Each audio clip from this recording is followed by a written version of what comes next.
So I am currently pretty ill, as you can tell by my voice and probably by how I look as well. But hello.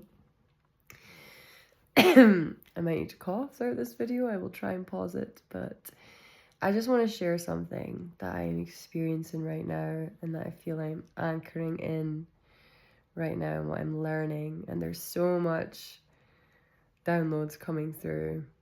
And this always happens to me. Part of my kind of soul's journey is resting, obviously.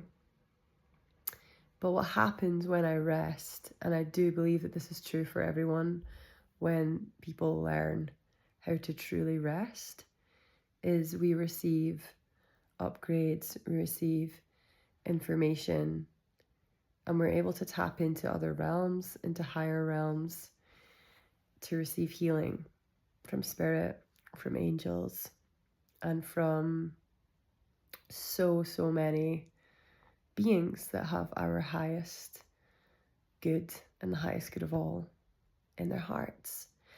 And so something that I want to share is you will know when you are healing because you will realize that your capacity is expanding in the way in which you maybe would have responded to situations before. You respond differently to now. You're able to hold more. And for anyone that has been through any sort of trauma, mental health difficulties, physical health difficulties, if you're disabled, neurodivergent, all of these things, it can be difficult when we're overcoming that trauma to trust and to know that there will be more and that we will be able to hold more and we will be able to cope with more. But the issue is sometimes our egos have an idea of what that might look like. And for me, for a long time, I was just obsessed with that being long-term travel. And that's what it had to look like for me. And then I had that for 6 months and it was amazing. Some of the best 6 months of my life. But what I'm also realizing is that it's still, as beautiful as that is, it's not just about that ultimate kind of goal or like vision of what your ultimate like best reality will look like.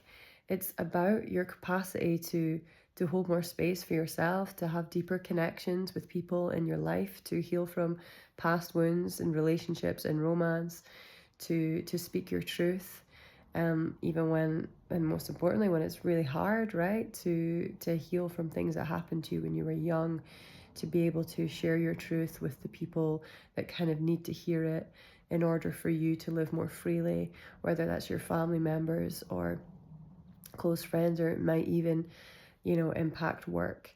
So yeah, I just feel like we're not always super aware that we're healing.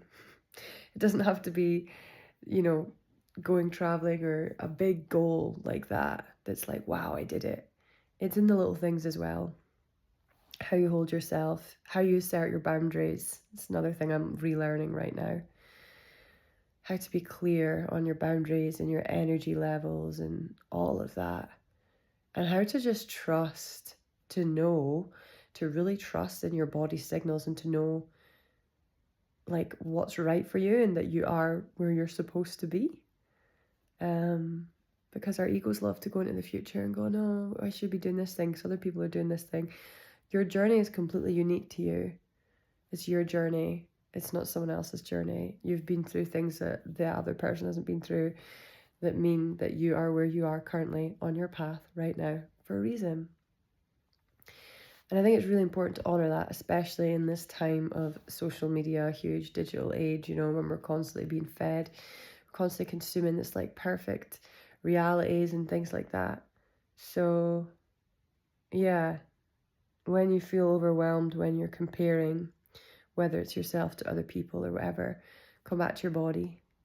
Know how to come back to your body and how to trust in your body's wisdom, because the body does hold so much more wisdom than our minds. I do believe that. And when we tap into our bodies, we can tap into our spirit as well and our soul. So for me, when I rest, that's what happens.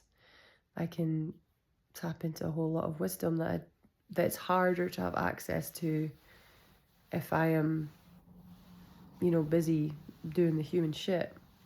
And of course, I still do tap in pretty much every day with my spirit team and spirit in general. But when I get ill, it's like a forced. My hand and my hands and my heart are warming up as I speak this. But when I get unwell anyway, it's like a even deeper level of like, bitch, we're trying to send you some downloads right now. We're gonna cocoon you so that you listen. So yeah, it's interesting, right? So like this is why also spirituality doesn't need to be like, I don't know, just this bullshit way that New Age spirituality is like sold to be. Like, oh, you need to look this, you need to look like this, and you need to go to yoga classes and all this bullshit. Like, the most spiritual I feel is when I am in my bed, like in between the spirit realms, kind of sleeping, kind of not sleeping. That is when I feel my most spiritual, because that is when I'm most connected to source and to spirit and to my soul. So yeah, and there's literally no greater feeling than that. So yeah, that's my ramble for today. Hopefully it makes sense or resonates with someone, because I just wanted to share that. Yeah, blessings everyone. Hope we're managing to stay afloat amongst these deep choppy waves of Scorpio season.